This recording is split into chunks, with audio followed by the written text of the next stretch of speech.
Welcome to Flea Market Stories. Stories from one man's journey into the world of flea marketing. Now, this one is going to be for the week before last, and my memory would be a bit fuzzy on this weekend if it wasn't for this video clip, this 9-second clip that I took. It's really important that I take these clips because it reminds me of the day. Just looking at my table and what I had for sale on the table, it reminds me of that day. So some notable things that happened on this day is I sold the egg kit. A friend of mine, James, had been giving me things to sell, and I give him half the profits. And I sold the egg kit for, I think, $1. So he gets 50 cents from that egg kit. It's the plastic bag full of egg stuff. It's such a niche item. You know, there's certain things that, as you begin your flea marketing, you realize certain things will sell. Like if you got new socks, usually new socks will sell because, hey, everybody wears socks. But something niche like an egg kit, a lot of people didn't even know what it was. So, I didn't even know how to describe a lot of it. So I was like, $1. That right there, $1. Also, one notable source of entertainment for me was actually, I described on the last show off that there was a female clear across from the table that was not wearing much in the way of pants. Just a great view. Fantastic view. Well, not because of me, because I was very discreet when I was looking, but she had pants on. Yeah, she was wearing pants. And maybe like a lot of other people were looking. And again, I was discreet. It wasn't picked up on. I wasn't looking when her husband was around. These are just amazing legs. You would have looked too. Unless you're gay, you would have looked too. So maybe she decided to put on pants or her husband made her put on pants. But she was sadly wearing long pants that day. Now to the table to the left or right of her, depending on where you're looking at, there was two newcomers. You'll notice that you have your standards, the people that are there usually every weekend. Then what's more interesting is the newcomers. There was two guys selling a lot of wrestling figurines and video games. And one guy walked over, and it's very key and important to keep track of who's at the tables.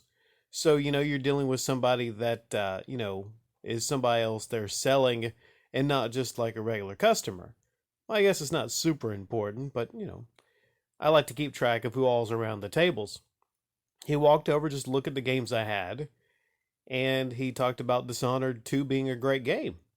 So I was like, I could lie and say I played it. I said, I haven't played it yet, but maybe I'll buy a copy for myself or something, whatnot.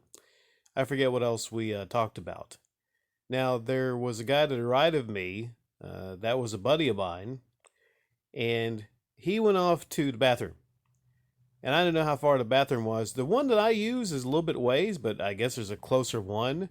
And then there's a thing that you can do, which is to check out and scope someone's table as they're leaving to the bathroom to see if there's anything on there you want to buy, just for yourself personally. Not something to really resell, but, something really to buy for yourself. And there really wasn't anything there. There was a box of cards, unopened Bowman, but it's not the kind of thing that I really collect. Now, I'm really struggling here, and I want to keep this week to week and document these week to week, but it's not my fault there's not a lot of notable things that happen on these weekends. But one thing that was notable was me deciding to kind of move away from the bin display model. I'll still maybe have a bin here or there, maybe like the lower rise bins, but the regular foot washing bins or dishwashing bins that, I bought in bulk, that just really wasn't working out as far as, people coming by and getting a look. Maybe it might still work for something if I come across maybe some toys to resell or whatnot. I don't have any toys, I don't play with toys. But if I come across any toys to resell, let's say someone says, hey, here's a box of Star Wars toys, $20. I'm like, well, I could probably resell some of those. You know, yeah, I don't think the bins really work for what I'm trying to mostly sell. And one thing that I put in a lot of bins is magazines. Well, that was a loser. Putting Good Housekeeping magazines in bins, it just wasn't a good fit. So I'm actually replanning and reworking what I'm going to do with the selling of magazines. Another idea was table placement. I got this great idea from a table to the left of me, and don't feel bad about like taking ideas that you see that are working and applying them to your own booth. Because I'm just starting out on the flea marketing. There's a lot of like pros that have their pro selling maneuvers. Also, another thing, someone mentioned to me putting clothes up in the rafters. I looked up and like there's some rafters where I could actually hang some shirts and pants. So that's a great idea.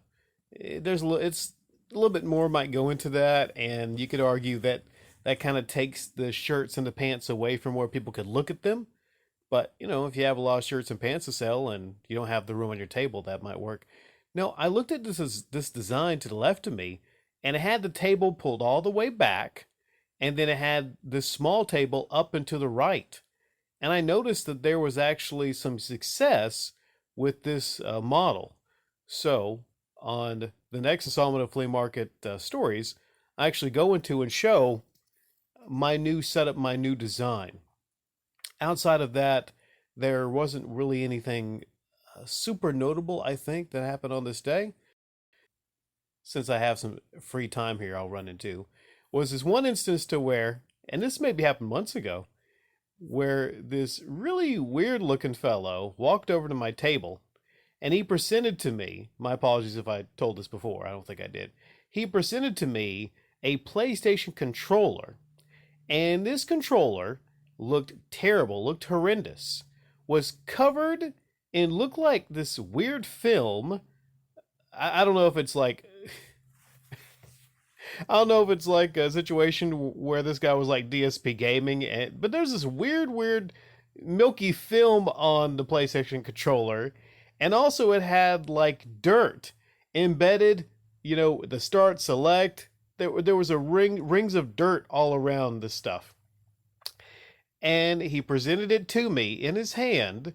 You know, like a game show host was presenting a prize to somebody. He looked at me and he says, "Interested?"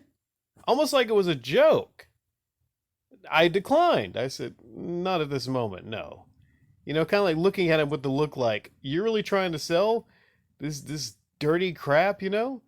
So one big key, if you're selling anything to flea markets, I can't stress this enough, make sure your shit is clean to sell.